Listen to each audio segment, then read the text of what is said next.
अस्सलाम वालेकुम my dear friend. Special person के एपिसोड के साथ आपको खुशामदीद करूं कहता हूं आपको। बहुत ज़्यादा दोस्तों का कमेंट आता है कि हम गाड़ी जो है वो इंपोर्ट करना चाहते हैं ड्यूटी फ्री, क्योंकि ये हुकूमत की स्कीम है और आपने इंपोर्ट की है या नहीं, कैसे इंपोर्ट होती है, उसका प्रोसीजर क्या है, हमें थोड़ा गाइड कर दें। तो मैं सबको क्लियरली बताता हूँ, सबको मैं क्लियरली बताता हूँ कि मैंने कोई भी गाड़ी कभी भी इंपोर्ट नहीं की और ना ही इंपोर्ट करने की कोशिश की है। अच्छा, उसकी वजह क्या है? उसकी वजह ये है कि टर्म्स बड़ी सख्त हैं। तो आपको कुछ टर्म्स बताता हूँ, फिर उसके बाद मैं बताता हूँ कि मैंने कोशिश क्यों नहीं की। हालाँकि मैं सारी टर्म्स के ऊपर क्वालिफ़ाई करता हूँ और मैं अल्हम्दुलिल्लाह सुम्मा अल्हम्दुलिल्लाह हर टर्म्स के ऊपर पूरा उतरता हूँ। तो उसके लिए क्या-क्या चाहिए? अच्छा, नंबर 1 सबसे पहले आपका स्पेशल पर्सन का डिसेबल सर्टिफ़िकेट बना होना चाहिए। ये सबसे बड़ी शर्त है, जो कि आपके यूनियन कौंसल से या फिर आपका जो आपके करीबी हॉस्पिटल है, सिविल हॉस्पिटल जिसको कहते हैं, वो आपको इशू करके देते हैं एक सर्टिफिकेट जिसके ऊपर लिखा होता है कि आपकी स्पेशलिटी की नोयत क्या है। या फिर एक इदारा है बैतुल माल, वो ये इशू करता है और अब तो ये डिजिटल भी इशू करते हैं ये लोग। एनीहो, नंबर 2 पे उसी बर्थ सर्टिफिकेट या फिर उसी डिसेबल सर्टिफिकेट के ऊपर आपका एनआईसी बना होना चाहिए और आपके नेशनल आईडी कार्ड के ऊपर व्हीलचेयर का लोगो होना चाहिए। ये 2 कंडीशंस आपकी पूरी हो जाती हैं। तीसरी कंडीशन, आपका इनवैलिड कैरेज की कैटेगरी में ड्राइविंग लाइसेंस बना होना चाहिए, जो कि स्पेशल पर्सन्स को गवर्नमेंट एलोकेट करती है। तो ये एक आपके पास ड्राइविंग लाइसेंस भी होना चाहिए।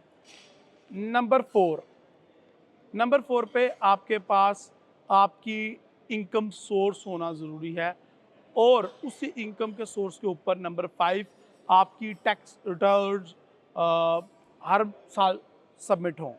और जब भी आप अप्लाई करेंगे तो देखा जाएगा कि आप इतना अर्न करते हो कि आप गाड़ी ख़रीद सको या गाड़ी अफोर्ड कर सको। तो ये बहुत ज़्यादा ज़रूरी है।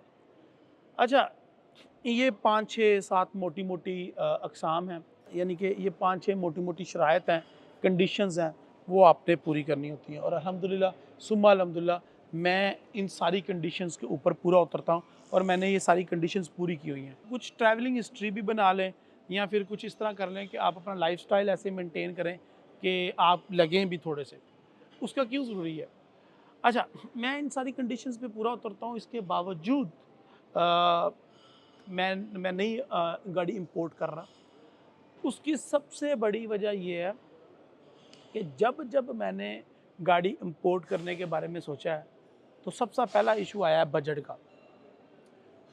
उसमें ये है कि आप 1500 सीसी से गाड़ी जो है वो नीचे नहीं मंगवा सकते। मिनिमम 1500 सीसी गाड़ी है।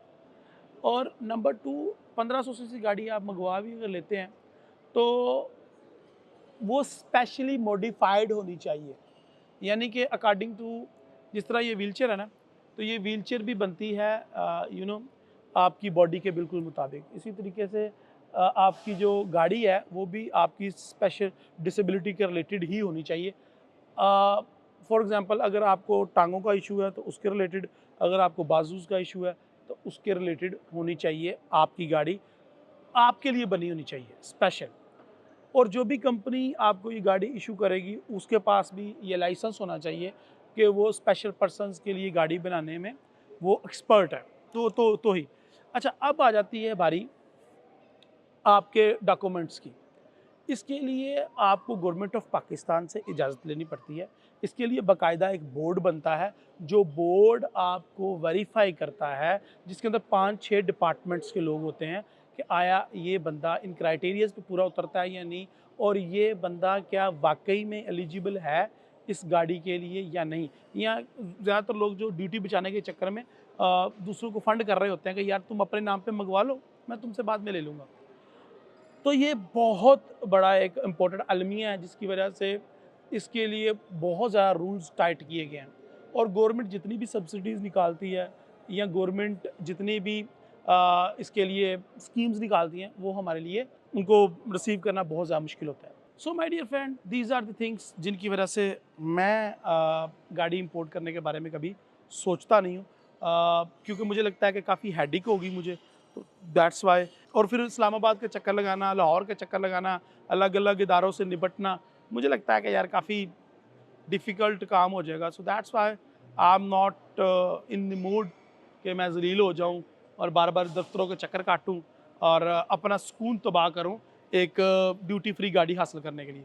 ड्यूटी फ्री गाड़ी हासिल करने के और भी काफ़ी ज़्यादा तरीके हैं। अगर आपका, अच्छा, इसमें एक और कंडीशन मैं भूल गया कि इसमें कोई ऐसा बंदा भी होना चाहिए जो गाड़ी आपको बाहर से भेजे, तो वो भी हमारा कोई बाहर होता नहीं है। मतलब इसके अंदर काफ़ी ज़्यादा कॉम्प्लिकेशन है यार। तो at the end of the day मैं आपको यही सजेस्ट करूँगा कि इस पंगे में भाई साहब ना पड़ो।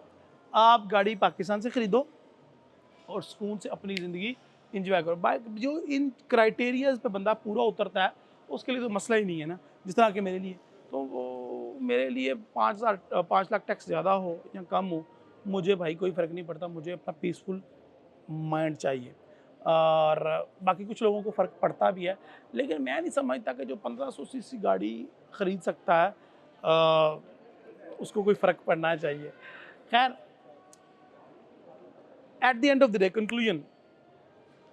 कंक्लूजन ये है कि भाई ए माड़े बंदे का काम नहीं है।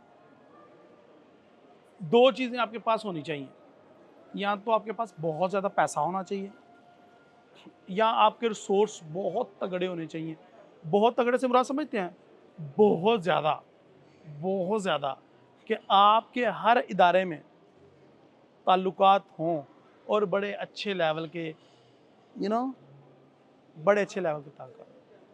सो आई थिंक्स आप समझ रहे हैं मेरी बात ना, किस लेवल के ताल्लुकात चाहिए इनके लिए।